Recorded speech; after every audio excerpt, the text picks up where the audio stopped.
Hi, welcome to Let Them Talk. I'm Paul Durienzo. Barbara Rosenthal back again. Welcome back, Barbara. You're in a bubbly mood today.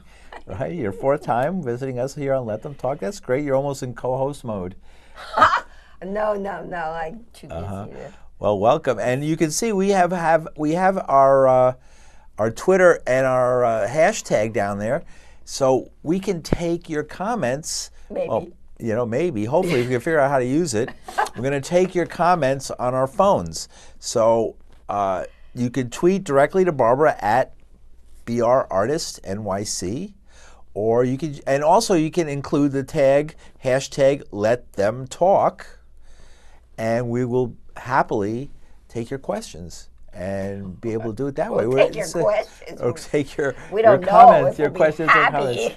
We might not take them, we might leave them, but we could take or leave your questions, right? And so this is unusual. We've never done this before. It might seem a little awkward at first, but hopefully it'll work. We'll always be looking down at our phones, but we truly hope that this is a new technological opening to the masses of New York City, of Manhattan residents, and people around the world. And we know that there's folks who watch this all around the world. It's 9 a.m. in Manila, in the Philippines right now. Indonesia. Tomorrow or yesterday? Today, 9 a.m. Tomorrow morning. Yeah. Happy Wednesday morning in the Philippines. Are they futurists in general over there? Or I don't know. I just know because somebody was once... We only have an hour. Somebody once emailed me from there and said, "Hi, we were watching you in a hotel in Manila." So I guess if you're in that same hotel in Manila, you can text us now. So Barbara's here to talk about her books, her next book. She's always talking about her books and her creative work, which is, as usual, very amazing. Okay. And what do you have for us now? Duel to the Finish, erotica, right? Erotic poetry, and you're the mistress. It's not out yet. It's going to be out when everybody gets back to the United States. Right. It's hard, when you try and get it in front of the camera. So I have a piece called Video Mirror that's all about how backwards it is. There you go. And so what is this? What is your new book going to be about? Tell us a little bit about it, Barbara. Maybe that'll hook some people in to actually give us a call. Wow. The book is sort of I mean, I guess it would be probably better to talk about the book after you could all buy copies of it after it's out. But what's been happening now is like because of the politics of the reality of the world, and there's this young woman who's pissed off because she had dirty hair, and Biden was affectionate without. Oh, she touched Biden's hair. Oh, Biden touched her hair. I'm sorry. Would it have been rape if it was the other way around? Sexual assault or whatever. I was an A student everywhere. I got 400,000 things about what rape is, Let me start at the end and why I'm going to go back and use the book and all that kind of stuff. The end is that I believe that Homo sapien, like many animals, is an intensely sexual animal. First of all, we're an animal, which a lot of you out there haven't really thought about too much. We're creatures. Yeah, but you think you're in God's image, and I mean, that's a whole other topic. This is my fourth appearance on the. We want to talk about that. It was like 10. I always think God's in my image, but that's another story. That has a lot of reality to it. Yeah, God is in our image, so to speak. I have a cartoon where it goes backwards, like Animus. Oh yeah. Been there, done that. Anyway. My belief is that Homo sapien, like the rest of the primates, like all the animals, like DNA is the thing that is driving everything to make more of itself. That all of this, that Homo sapien is an extremely sexual animal, and that it is natural therefore, in the way I watch the pigeons on West Street, too, the male pigeons are chasing them. But being natural doesn't mean being civilized. And that's true. That's my point. So I'm starting with the conclusion. My conclusion is that we have an incredibly complex, worldwide, overpopulated like crazy planet. Homo sapien is just like taking over the place. Taking over the place. I'm not going to address tonight anyway. Global warming, like all of these other things that we're doing to damage the planet. But right now, and especially in America, when people are, claiming rape because somebody bumped into them in the goddamn subway, but they're walking around having their, tits. Isn't that sort of like opposed to the whole idea that how you're dressed? Well, we'll get there. Okay. Shouldn't be judged by how you dress. I'm wearing a... Right. I have a lot of clothes from a lot of different parts of the world. And, right, it's very beautiful. They are, but this is an abaya. Tell us about it. I want to get to the end before I get to the little pieces in the middle. I'm a superly organized thinker anyway. I don't know how my life is so organized, but my thinking. Anyway, my conclusion is that Homo sapien is one of the intensely sexualized creatures, animals on this planet. And that it is natural in the same way, I watch the pigeons chase each other. It is natural for the males to pursue the females and try to procreate. In my book... How about the females then? I'm not... Shut up. All right. I'll let you talk. Yes, but it says there. Go ahead. I just had a question, but that's all right.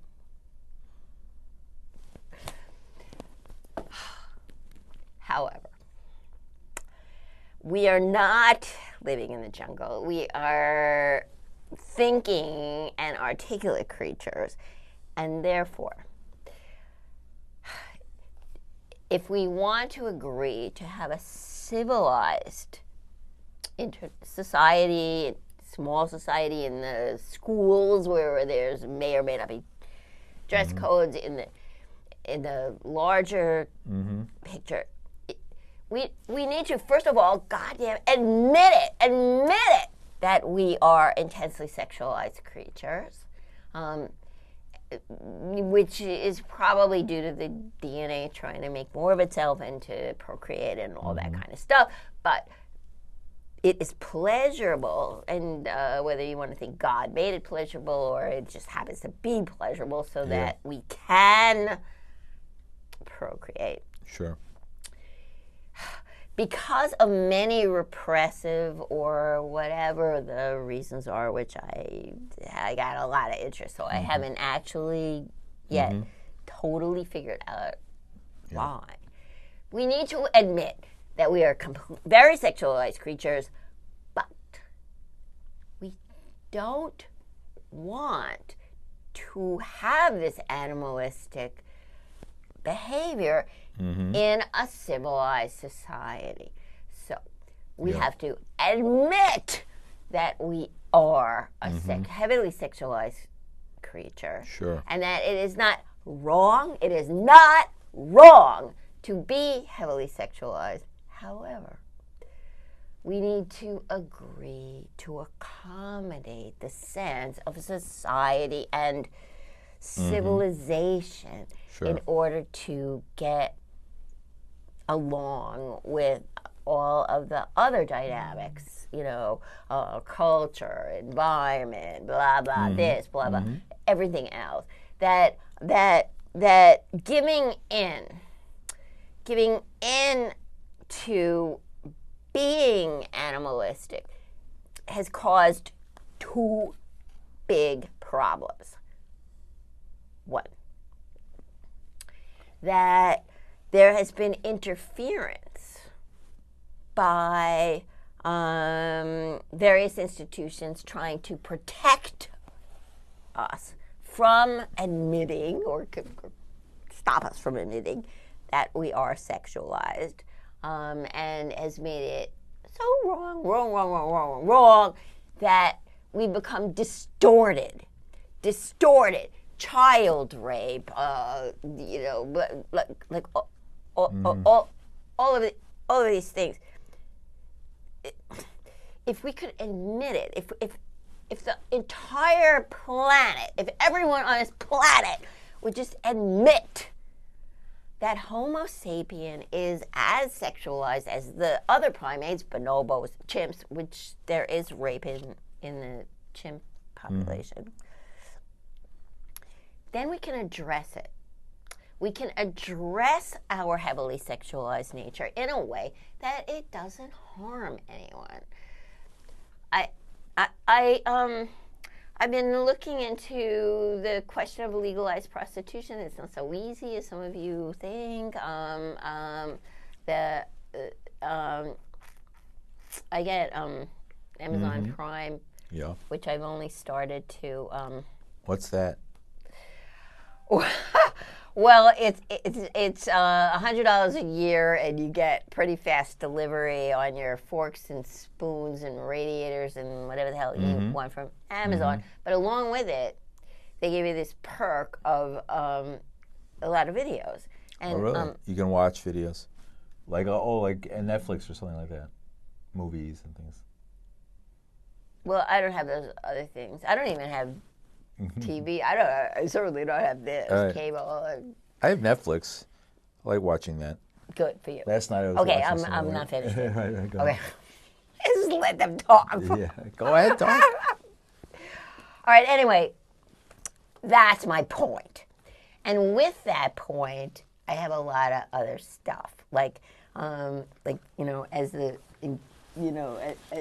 A student that I was, and talking about A students, someday, not too long, I would like to address your audience on the question of affirmative action and the questions of all the stuff about why don't we just let everybody into Stuyvesant because they want the prestige, whether they are at all interested in becoming engineers or what. Okay, so anyway, I'm a pretty good student.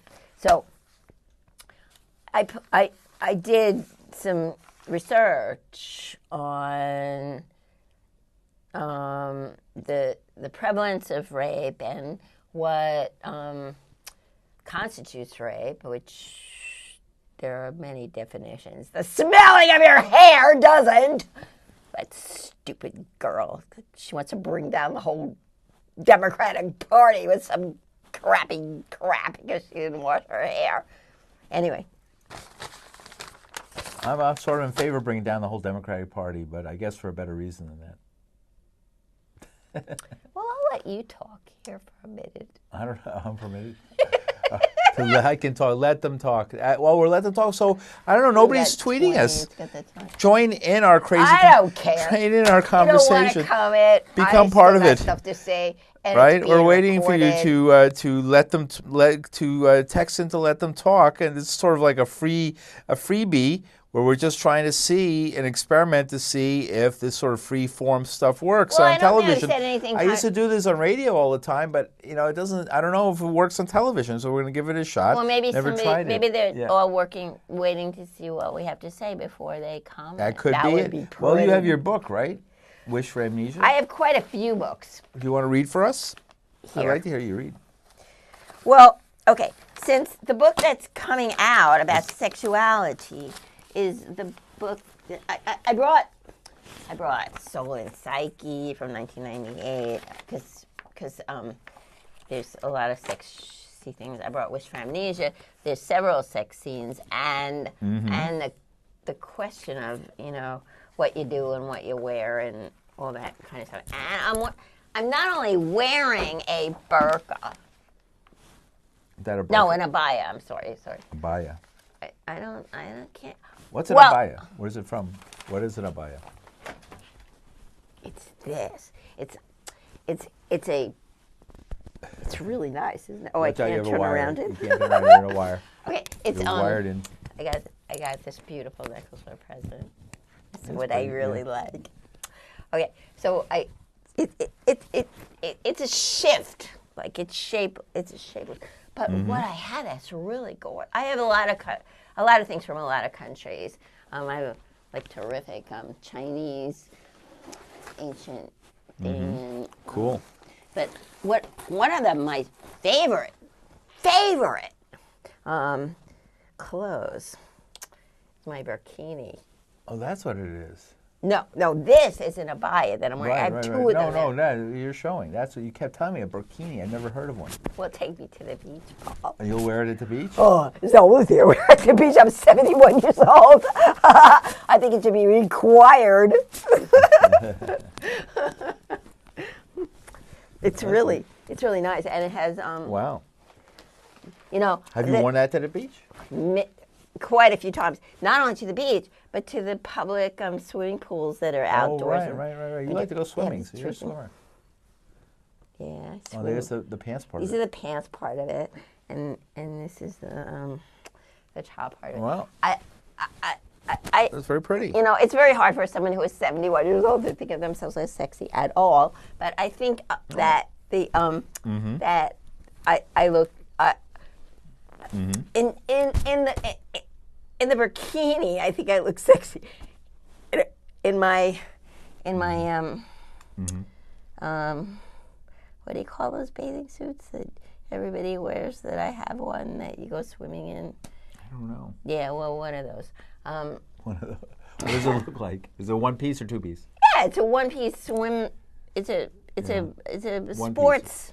Whatever. I have no idea what it's called. I look 71 in that. In this, who knows? You know, I mean, I think that those girls have like something on us, but I don't think it's, you know, there's no point in covering your entire body. I think what happens in that type of dress code is that it super sexualizes. All right, because it makes it, what's the mystery of what's beneath it? Now, having a little mystery, and you know. How about in Victorian times? I mean, in Victorian times was even more. They wore those long dresses that went down to the ground with the bustle on the back, and they used to.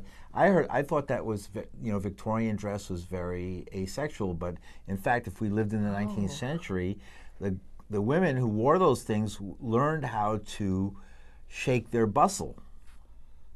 So they were, like we say, shake your booty. Back then, they shake their bustle, and that was how they attracted guys, and they were very good at it in those days.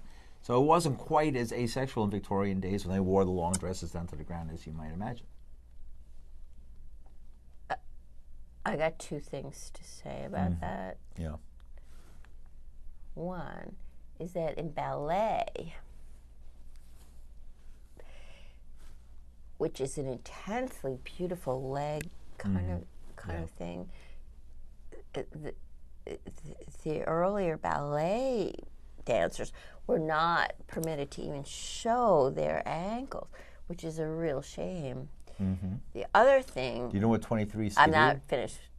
Let them talk. Okay, I'll let you talk. The other thing... Have the stage. ...is this thing that you just said about how wanting to show this or that or this or that.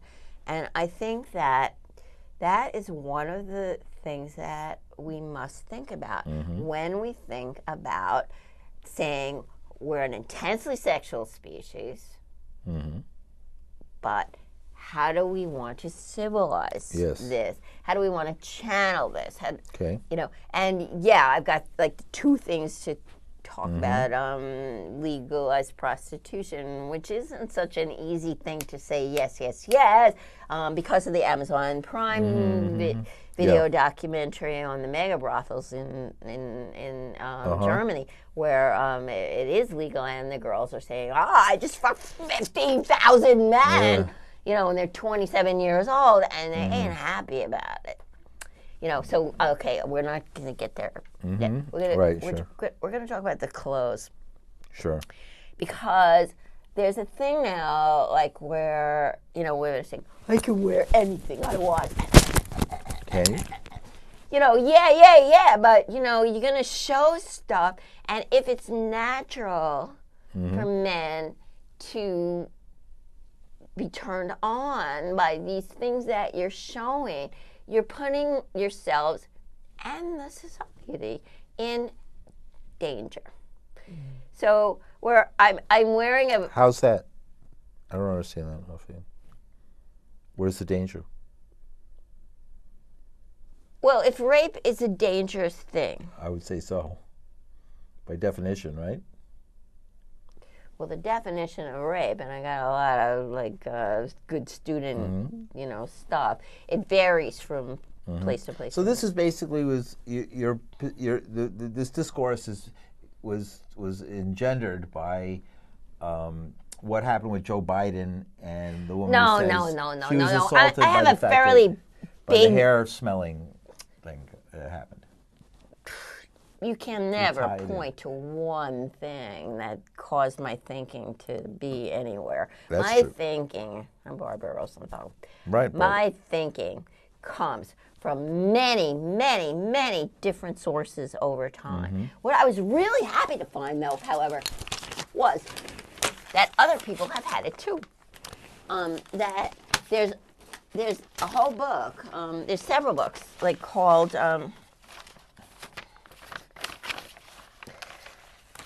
I'm so bad at remembering titles and names, even my own word. I met a guy in the subway that gave me a seat. I told him I was going to be on TV tonight, and he asked me what book I'm talking about. I thought you were going to read for us. Okay. And anyway, just let me tell you about this other book where A Natural History of Rape. A Natural History of Rape. And it's basically about the fact that we are a sexual species, that rape is natural. However, natural doesn't mean wow, that's pretty good. radical. I don't know if mean good. I don't agree with that. Okay. Let me say once to the listeners out there, I do not agree with what she just said. All right, I don't think it's natural at all. No, you don't think it's okay. It's not okay, and it's... That's the point of this book. I see. That it's natural, but not okay. And that's where I'm coming from. That it is... That's sort of a radical feminist position, right? That's almost like a radical... Stupid people who ascribe to these tract ideas. Yeah, right. I get my own ideas. Right. And then I sometimes, look up and see whether anybody else might have had some of those ideas too. Okay, so you want me to do some reading? Yes. We only have a few minutes left. Do you want me to read from the forthcoming book, the sexy Whichever book? you wish. Whichever you wish. Well, I can read I have 5 minutes left. Yes, 5 minutes left. Time goes quick. It sure does. I can either read... Well, all right, then why don't I read... If I can even... which the hell of these books is that one? So... I can't believe I'm with you an hour. Okay, I can read from that, or okay, you got a choice, guys. Okay, you want me to read 4 violations about 4 of the maybe rapes that I've been through? 4 at the time of 1984 when that was published. There's been a few after that, or from the one that's coming out. Tell me. This one right here, the one that's coming out. The latest one. Okay, so it looks like this, Duel to the Finish. I won't tell you who that is on the cover because I had to put his eyes. You covered his eyes. I'll tell you where it is, though, 95 Avenue B. Okay, so I'm picking at random. Okay. At the window, fester, snowy morning after.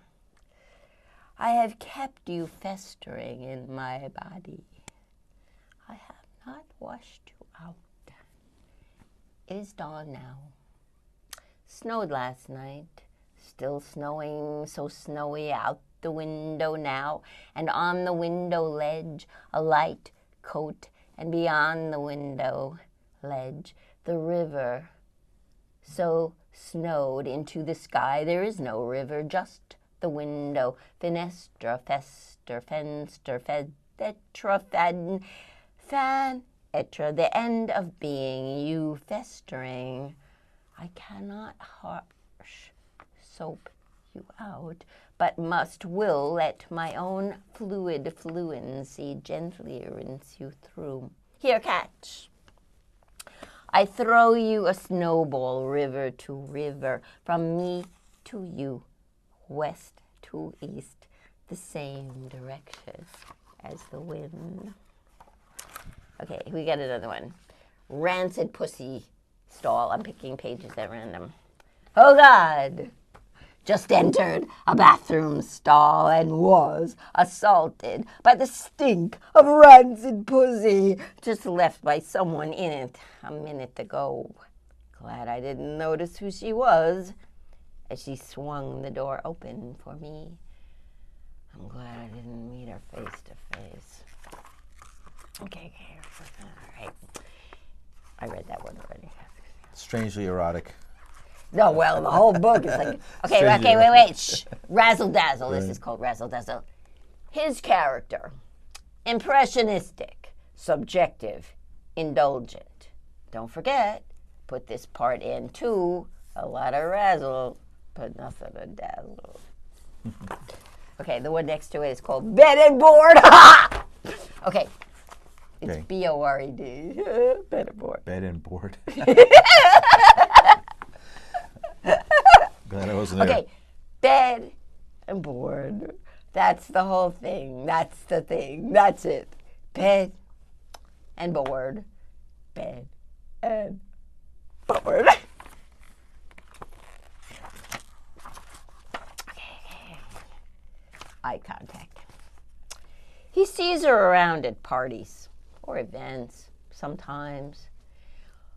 When they make eye contact, they go home together, sometimes together, sometimes never matters. Who the her is, any eye contact will do. That's what he's like. That's what he likes. 15 seconds left. Last one. Okay, this is called For a While. He'll make you happy for a while, and then he'll make you miserable for a whole lot longer. Thank you. See you guys next week. Take care.